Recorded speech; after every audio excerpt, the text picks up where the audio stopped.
Most people think the hard part is finding the deal, but I'm telling you right now, the deal doesn't fall apart when you buy it. It falls apart after you close. Let me take you back to one of my early deals. I remember the feeling the day I closed. Keys in hand, deal secured. Everything finally felt real. And in my head, I'm thinking, I did it. This is where the money gets made. I thought the hardest part was over. Finding the deal, negotiating the price, securing the funding. I thought all that was the challenge. But what I didn't understand at the time was this. Closing on the property doesn't finish the process. It starts the most critical phase. Because the moment you close, the clock starts ticking. And now, everything matters.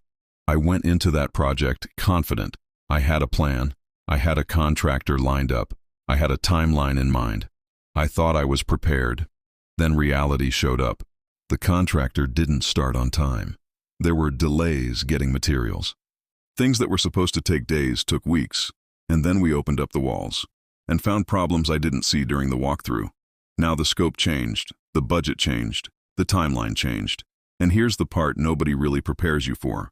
All of those changes cost you money. Not just the repairs, but the time. Because every single day that property isn't finished, you're paying for it.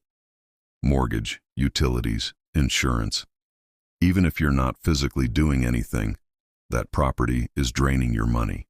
And that's when I started feeling pressure, because now I wasn't just managing a project, I was managing a ticking clock. And the longer things took, the smaller my profit became. That's when I realized something that changed how I approach every deal now. Most rehab projects don't fail because of one big mistake. They fail because of a series of small delays that stack up. A contractor shows up late one week. A delivery gets pushed back the next. An issue pops up that takes longer to fix. And before you know it, you're weeks behind schedule. And those weeks, they're expensive. Now here's where most people make it worse. They didn't plan for delays. They expected everything to go perfectly. So when things start slipping, they panic. They rush decisions. They cut corners. They hire the wrong people just to speed things up. And those decisions usually create more problems. That's how deals spiral.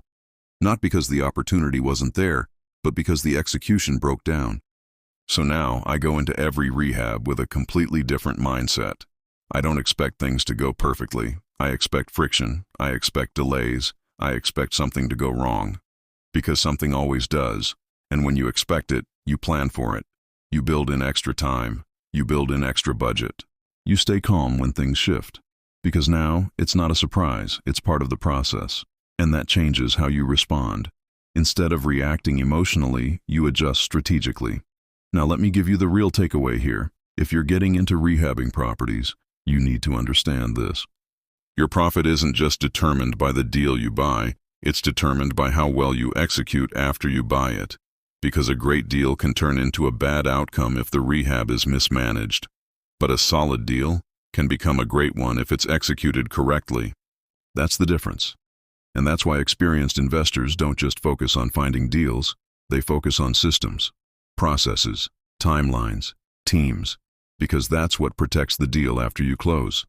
So if you're thinking about your first flip, or you're already in one right now, ask yourself, am I prepared for things to go wrong? Because if you're not, this phase will test you. But if you are, you'll navigate it without losing control. Follow me. Next, I'm going to break down the contractor mistake that can completely destroy your timeline and your profit if you don't catch it early.